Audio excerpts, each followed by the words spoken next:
This Lindsay Clancy trial is just fucking embarrassing for everyone involved when it comes to society. I cannot believe that we live in a world where a woman can blatantly admit to killing her own children, and we actually have people out there trying to say that her husband was in on it or she didn't do it. That's the part that has me absolutely mind fucked, is that you have actual people out here saying that she didn't do it and she admitted to it. What the fuck? And I think people need to get ready, though, for the unfortunate circumstance that she's not going to be found guilty of murdering her kids in the way that people think. This is going to go the same way of the Andrea Yates trial in 2001. This is going to go where she might be found guilty right away, but then eventually the appeals court happens and it gets reversed and she ends up institutionalized. Because, like, that's exactly how that happened back then. And I would argue that this case mirrors this almost one for one, based on just the fundamental facts of this. But the crazy part to me is that how do we live in a world where it's so blatant that the justice system is so much more lenient with women than they are with men? And everyone knows that. If you want to say that that doesn't happen, you're actually lying to yourself. Everyone knows that women get less punishments than men because men are more prone to committing violent crimes. And, you know, that's just the harsh reality of life, is men just get the harder end of the stick with this shit. And it's for whatever reason, really. I mean, it is what it is. That's just how it is. Sucks to suck for us, I guess. But the postpartum depression thing, if you want to be out there and say, oh, men don't understand this, they don't feel this, so you can't speak on it, go fuck yourself. I really don't care. Because this woman killed her kids, admitted to killing her kids, and now you're trying to convince people that she didn't kill her kids. And that if she killed her kids, that she was justified. Or if not justified, it wasn't her fault. Now, I can agree on some aspects. I think that the medical professionals who are handling her prescriptions also need to be put on trial.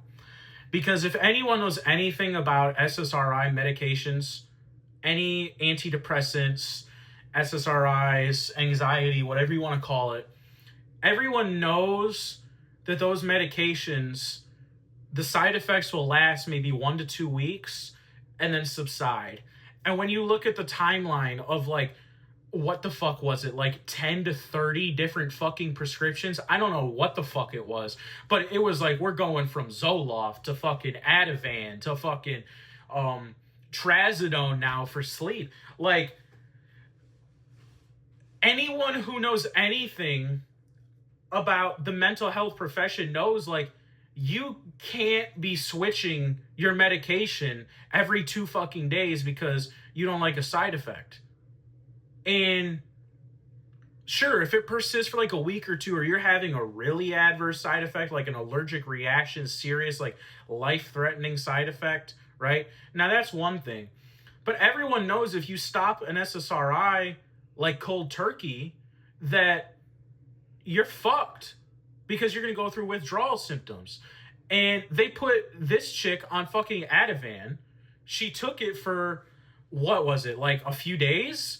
And I'm afraid I'm going to be addicted. Like, I can get that fear. But at the same time, like, nothing else has worked for you. And any medical health professional could say, okay, well, you know, report back to me in like another week. If something seriously goes wrong, take yourself to an ER, which, I mean, she did a couple times. But you shouldn't just be removing the medication, completely prescribing a new medication. Like, am I talking out of my ass? Because, like, is that not fucking mental?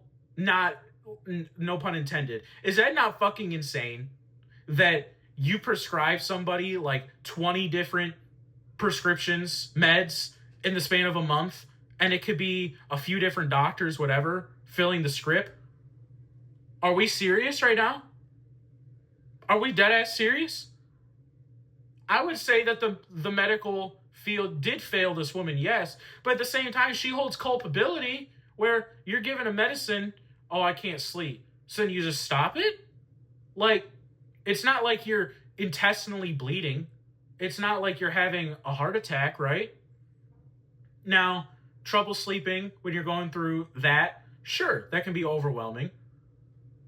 But to just completely be like, oh, you know, all of a sudden, I gotta switch my med to this. I gotta switch my med to that. Switch my med to this. Switch my med to that. I have an anxiety medication. That's not how that shit works. Your doctor tells you to wait a couple weeks. And unless something's seriously going wrong, like actually seriously, like your life is in danger going wrong because you're having like a medical emergency when it comes to like cardiac or whatever the fuck, not I can't sleep, right? Because that is listed as a normal side effect. You don't just keep bouncing med to med to med. And it's almost like I sit here and I look at this other stuff. It's not one-to-one. But has anyone kind of sit here and considered the Chris Benoit case? How is Lindsay Clancy? How is Andrea Yates? How is Casey Anthony? How are all these women given all this fucking grace? But then you look at someone like Chris Benoit and he fucking murder-suicided his entire family, including himself, obviously. And he clearly had CTE in the brain. And everyone has come to the same consensus that this guy is a monster. I'm not arguing against that. He is a fucking monster. He murder-suicided his whole fucking bloodline in his house. But that's the difference when it comes to how people view things between men and women. And I don't get it.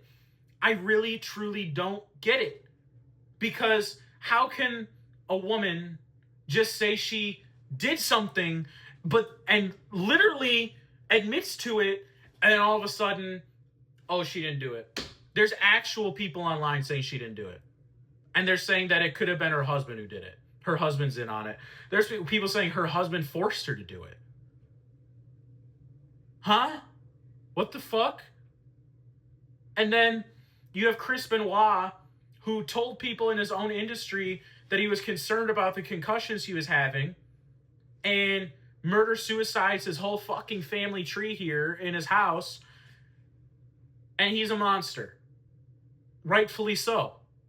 There is no justification to that shit. That's between, like I said, him and the higher power. I don't think that turned out well for him, probably. That's not my fucking business. But this conflation, maybe that's the wrong word, this twisting of the fucking narrative and the logic that comes with people based on their gender, based on just individual little circumstances, absolutely pisses me off. Because everyone knows that the average person doesn't get that level of grace. If you're a man or if you're an average person, you don't get that level of fucking grace when it comes to committing just a petty crime. Like, if you're caught speeding, you get a speeding ticket. Maybe you get a warning, right? Motherfuckers aren't going to be out here, watch you going 48 and a 40. You get handed a speeding ticket and go, he wasn't speeding. Because everyone, like, especially if you admitted to it, what the fuck? Like, maybe you get let off with a little lighter fine, but that's nothing compared to fucking murdering your own children, and you admit to doing it. Are we serious? This is just embarrassing. This is embarrassing for us as a species, as a society. I don't understand how we've gotten to this point where it's just clear and undeniable evidence and testimony has led to a conclusion, and people are actually trying to say it didn't happen. But then there's other circumstances where those same people will believe in a conspiracy theory that has very little evidence that actually pieces itself together, and those same people will be convinced that something is true, that something is happening because it's a conspiracy. I swear to God, there is a flat earther out there who thinks that fucking Lindsay Clancy is innocent. I guarantee you there's some people out there who think that flat earth is real and they think that Lindsay Clancy is innocent. This world, we live in a fucking society, like the fucking Joker said, we live in a society, bro. We live in a fucking society. This shit can't be real. But I'm just a random dude, normal dude. The fucking mattress back here, they didn't take that shit in the trash. So now I gotta wait a week or figure some shit out with this. Yeah, that's really all I got for you guys. Leave a comment, like, subscribe down below. I think that's right there, maybe right there, because I think my phone's flipped. I don't fucking know. Hopefully we can build a community here, you know, just shoot the shit about whatever. It's not always going to be political, not always going to be controversial like this. This just really, I just talk about whatever's on my mind. And other than that, appreciate you guys, love y'all.